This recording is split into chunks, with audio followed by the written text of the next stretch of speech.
Hi, my name is Jenna Nicoletti. I'm a nursing student from Indiana State University. I'm doing this project on the topic of preeclampsia for my community health class, and I'm currently in LPN to BSN program. So, what's the population at risk for preeclampsia? Those are very young and older than 35 years old, especially African American pregnant women.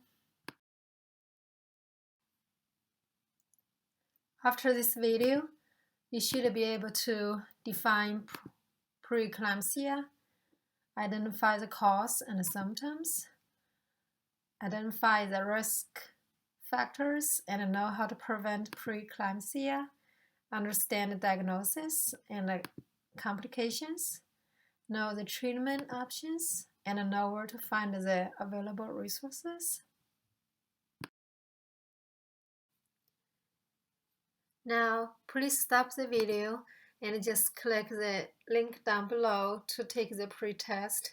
See how much you know about preeclampsia before we can move forward. What is preeclampsia? It is high blood pressure and possible damages to liver and kidneys starting after 20 weeks of pregnancy. Normally happens to someone never had a high blood pressure before get pregnant. If preeclampsia is left treated, it can lead to serious complications. So, what causes preeclampsia? Preeclampsia begins in the placenta due to the narrowed blood vessels. It causes the placenta to react differently to hormonal changes. The damages to the blood vessels, lowering the blood supply to the uterus and the immune system. Certain genes can be the cause for this disease too. So, what are the symptoms? Blood pressure 140/90 or even higher. There's a higher protein in your urine or have kidney problems. Vision changes such as blurred vision or temporary blindness or sensitive to light. You might have pain in your upper belly, nausea or vomiting, reduced urine output, reduced platelets in your blood, liver dysfunction, shortness of breath, swelling in your hands or your face, and you might suddenly gain some weight. So, what are the risk factors? If you are first time pregnant, if you had a preeclampsia from before, and if you have high blood pressure and kidney disease, or history of thrombophenia, which increases the chance for blood clots, had a multiple pregnancy in the past, or if you used a virtual fertilization for pregnancy, have a family history of preeclampsia, have diabetes or obesity, or if you have lupus.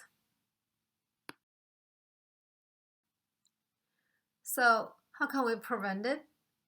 You can lower your salt intake and have low caloric intake, increase the intake of vitamin C, vitamin D, or E when you're pregnant, and be physically active, but don't forget to consult with your doctor first. And take a baby aspirin after 12 weeks. Might lower your risk for this disease. Make sure your calcium level is normal. Consult with your doctor before you take any medications or supplements.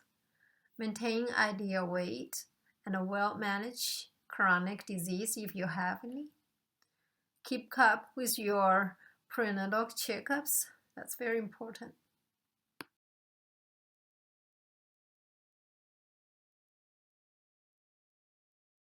So what are the diagnoses? First, blood pressure. If the reading is 140/90 twice in 4 hours or above, they will test your blood, see if you have low platelet count, protein in urine, liver dysfunction, kidney problems, or fluids in lungs. They will test your urine. You will collect your urine for 24 hours to measure the amount of protein in your urine. Fetal ultrasound, just to see how your baby develop and grow. Non-stress test, measure your baby's heart rate when the baby moves. Biophysical profile, measure the breathing, movement, amniotic fluid volume, and muscle tone. So, what are the complications? First, preterm birth. You might have to deliver your baby early to keep you and your baby safe. Fetal growth restriction, because there's not enough blood, oxygen, or nutrients supplied to your baby. Placenta abruption, so your placenta might separate from your uterus before delivery. It can be life-threatening, especially if it's heavy bleeding. HELP syndrome, it also can lead to life-threatening condition. If your preeclampsia is not well controlled, it can proceed to eclampsia. You might have seizures during the pregnancy. Then you might have organ damages to the liver, heart, kidneys, lung, or eyes. And of course, there's always a chance you might have a cardiovascular disease. So what are the treatments? First, you can take a blood pressure medication to lower your blood pressure. And you can take steroids medications, can help to improve liver and platelet function temporarily during your pregnancy. Anticonvulsant medications to prevent seizures. If it's severe, you might have to rest in bed, or you might get hospitalized to monitor your baby closely for the growth and development, and measure the fluid volume to ensure he or she gets enough blood supply. And you might have to get induced labor to deliver your baby to avoid complications. We have some available resources, such as Preeclampsia Foundation. We have the American College of OBGYN, March of Dimes, National Heart, Lungs, and Blood Institute.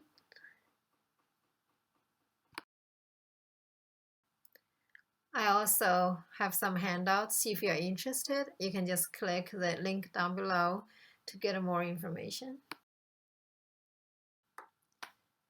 Now, please pause the video again, take the post test to see how much you learned from my video. Here are my references. Thank you for listening.